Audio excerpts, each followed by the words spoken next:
Интеграла было подано несколько проектов. Вот, они рассматривались в Беларуси и рассматривались Российской Федерацией комиссиями.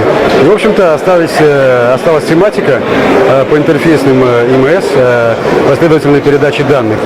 Это интерфейсы LVDS, высокоскоростные, быстродействующие,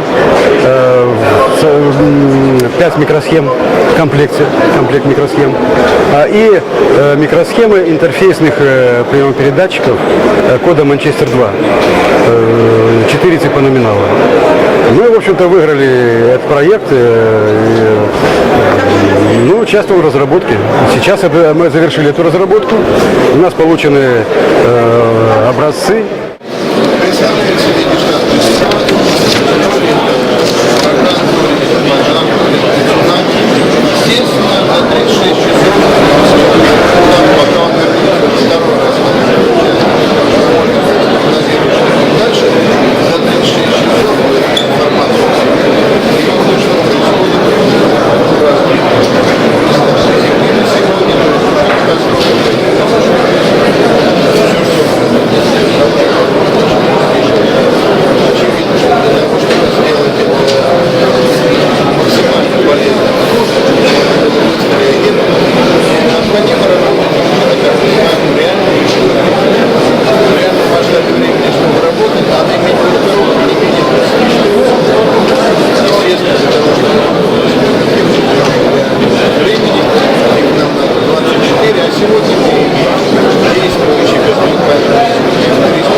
Приказом президента координацию работ в области космической силы возложена Национальной академии наук. У нас возложено агентство.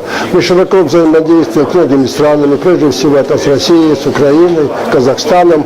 Но особенно я хотел бы отметить, что у нас с Роскосмосом создана группировка спутников. Вы знаете, 22 июля 2012 года запущен спутник, на базе чего создана белорусская космическая система дистанционного зондирования Земли. И этому способственно достаточно широко взаимодействие через союзные государства, выполнение союзных программ, которых мы выполнили 5 программ, сейчас выполняем 2, и у нас еще 5 программ намечено, которые у нас еще планируется выполнять. С Российской Федерацией в целом у нас очень широкое взаимодействие, и у нас сегодня будет заседание рабочей группы Национальной академии наук и Роскосмоса по вопросу дальнейшего развития космических технологий.